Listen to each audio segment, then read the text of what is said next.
शांति। सत्यम शिवम सुंदरम सतचित आनंद स्वरूप सत श्री अकाल मूर्त सदाशिव परमपिता परमात्मा की प्यारी संतान, प्यारे भाइयों तथा बहनों, आज दिनांक 19 सितंबर 2022 की मुरली का मंथन प्रस्तुत है। सृष्टि चक्र में जब कलयुग आता है तो एक गहन तमस छा जाता है, अंधकार बढ़ने लगता है। मानव की दृष्टि, वृत्ति, स्मृति, कृति भी पूर्णतया दूषित हो जाती है। काम, क्रोध, लोभ, मोह और अहंकार आदि का बोलबाला हो जाता है। रिश्तों की मर्यादाएं टूटने लगती हैं। संबंध भी बंधनकारी होने कारण दुख देने लगते हैं। धर्मों की विभिन्न मान्यताएं एवं सिद्धांतों के बीच पारस्परिक विरोध होने के कारण टकराव अपनी पराकाष्ठा पर पहुंच जाता है। हर कोई अपने धर्म को श्रेष्ठ और अन्य के धर्मों को निकृष्ट मानते हैं।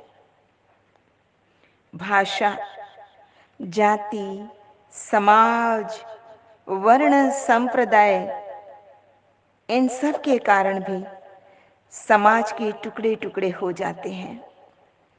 समाज विभिन्न टुकड़ों में बंट जाता है। एक ही धर्म में भी अनेक शाखा प्रशाखाएं निकल पड़ती हैं, जो आपस में ही अंतर्द्वंद में रहती हैं। ऐसे समय पर वो परमपिता परमात्मा सदाशिव सत्यम शिवम सुंदरम आकर संपूर्ण मानवता को यथार्थ ईश्वरीय ज्ञान एवं सहज राजयोग की शिक्षा देते हैं। परमपिता परमात्मा आज की मुरली में भी भगवान शिव यही कहते हैं कि मीठे बच्चे, 5000 वर्ष पूर्व की भांति मैं तुम्हें स्पिरिचुअल एजुकेशन देने के लिए आया हूं, ताकि तुम तमो प्रधान से सतो प्रधान बन सको, पतित से पावन बन सको, विषयाधीन से विषयातीत बन सको और वैकुंठ क्षीर सागर में तुम बच्चे प्रवेश पा सको। बाबा कहते हैं, मैं तुम्हें ऐसी रूहानी पढ़ाई पढ़ाता हूं जिससे तुम स्वराज्य अधिकारी बनकर भविष्य विश्व राज्य अधिकारी बनते हो या बन सकते हो। इसलिए बाबा बच्चों को हर समय रिमाइंड और रिवाइज कराते रहते हैं कि बच्चे स्वयं को श्रेष्ठ आत्मा समझो, अपने देवी देवता पद और राजाई पद को बुद्धि में सदैव याद रखो। जिनके पास कोई लक्ष्य नहीं या जो लक्ष्य विहीन होते हैं, वह कहीं नहीं पहुंच सकते। तुम बच्चों को तो अपने भीतर की मौलिक पवित्रता, दिव्यता एवं भव्यता को पुनः योग बल के द्वारा प्रकट करना है, जागृत करना है, मैनिफेस्ट करना है। तुम बच्चे अपने संस्कारों का आमूल चूल परिवर्तन करना है तथा पुराने शरीर को सहज ही छोड़कर बाबा के पास जाने की प्रैक्टिस करनी है, तैयारी करनी है, और वो भी खुशी खुशी करनी है। जो प्रभु पिता के सच्चे आशिक होते हैं, चेक करना खुद को कि मेरी आशिकी कैसी है, दिखाने की या भीतर की। क्योंकि जो सच्चे आशिक होते हैं वो कभी मरा नहीं करते, क्योंकि उनको आत्मा के अमरत्व का बोध सदैव रहता है। वो कलियुगी रूपी कैद से छूटकर अपने सच्चे दिलबर के पास, सच्चे माशूक के पास चले जाते हैं। वो चैन पाते हैं। तुम बच्चों को यहाँ इतनी प्रैक्टिस करनी है, इतनी प्रैक्टिस करनी है, जो ये शरीर सहज भाव से छूट सके। कहा गया है ना, student life is the best life. तो तुम्हारी ये गॉडली स्टूडेंट लाइफ बहुत ही सुंदर है, बहुत बेपरवाह लाइफ है। तुम बाबा के स्टूडेंट मौलाई मस्ती में रहते हो, झूमते रहते हो। तुम बेपरवाह तो हो, पर लापरवाह नहीं हो।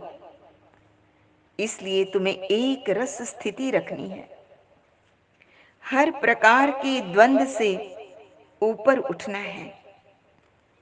भगवान शिव बाबा ने का आज हमें ये भी शिक्षा दी कि पूर्ण स्वस्थ रहने के लिए प्रभु स्मृति में भोजन करना है। भोजन बनाना भी प्रभु स्मृति में है, फिर प्रभु को अर्पित करके ही खाना है। भगवान शिव की याद से जब आप भोग लगाते हैं तो भोजन में अमृत के परमाणु प्रवेश कर जाते हैं, डिवाइन वाइब्रेशन उसमें प्रवेश पा जाते हैं, जिससे भोजन में शक्ति भर जाती है। मनुष्य से देव बनने के लिए तुम्हें विष्णु के अलंकारों को भी धारण करना है। तुम्हें ज्ञान की शंख ध्वनि करनी होगी, स्वदर्शन करना होगा, प्रदर्शन नहीं, ताकि आसुरी वृत्तियों के जो संस्कार हैं उनका संहार हो सके, उनका नाश हो सके। योग की गदा द्वारा नकारात्मक, निराशावादी, अवसाद कारक जो वृत्तियां हैं उनको स्वयं से दूर रखना होगा और अपने जीवन को कमल पुष्प समान पावन रखना होगा। घर गृहस्थ में रहते न्यारे और प्यारे बनना होगा। तो इसके लिए आइए उस परम पिता परमात्मा की याद में बैठते हैं और इस संसार से असंग हो जाते हैं। अपने मन को मजबूत बनाने के लिए, उसमें शक्ति को धारण करने के लिए परमात्मा से अपने आप को जोड़ लेते हैं कि वो हमारे भीतर ऐसी शक्ति भर दे कि हम किसी और पर नहीं, खुद के मन पर खुद ही विजय पा लें। हमको मन की शक्ति देना, मन विजय करे, दूसरों की जैसे पहले खुद को जय करे। हमको मन की शक्ति देना, भेद भाव अपने मन से दूर कर सके, दोस्तों से भूल हो तो माफ कर सके, झूठ से बचे रहे, सच कदम भरे, दूसरों की खुद को जय करे, हमको मन की शक्ति देना। मुश्किलें पड़े तो हम पे इतना कर्म कर, साथ दे तो धर्म का, चले तो धर्म पर, खुद पे हौसला रहे, बदी से ना डरे, दूसरों की जैसे पहले खुद को जय करे, हमको मन की शक्ति देना, मन विजय करे, दूसरों की जैसे पहले खुद को जय करे, हमको मन की शक्ति देना।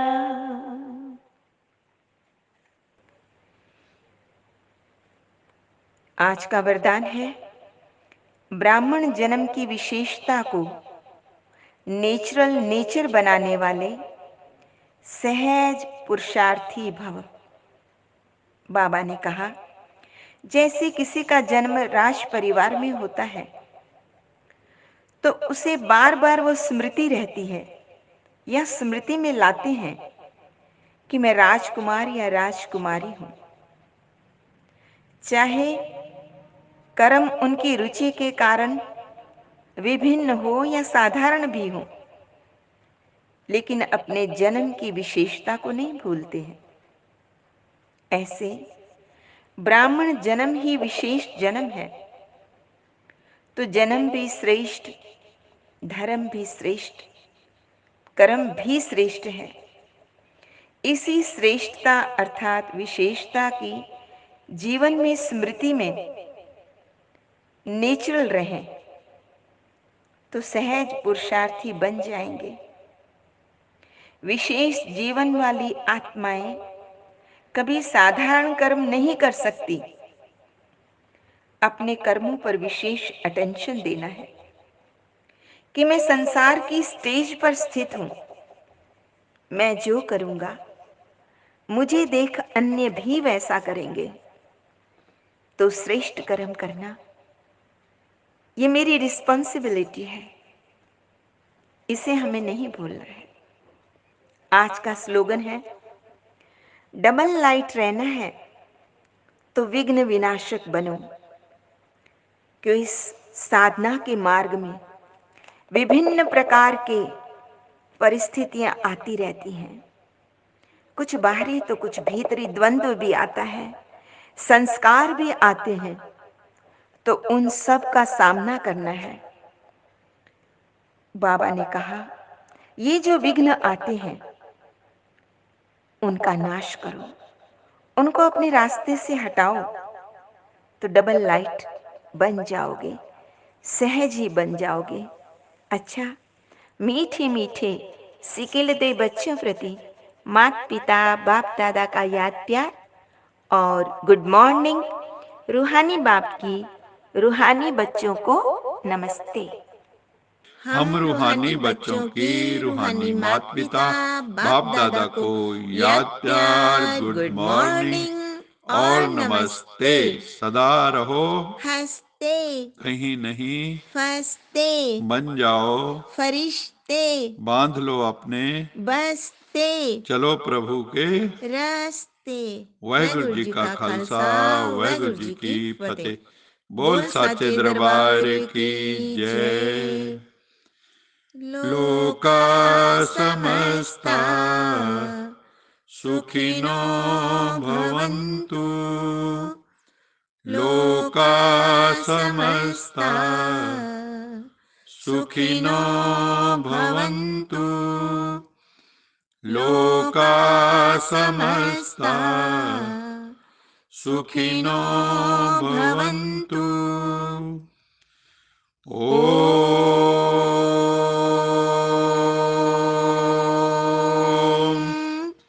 शांति शांति।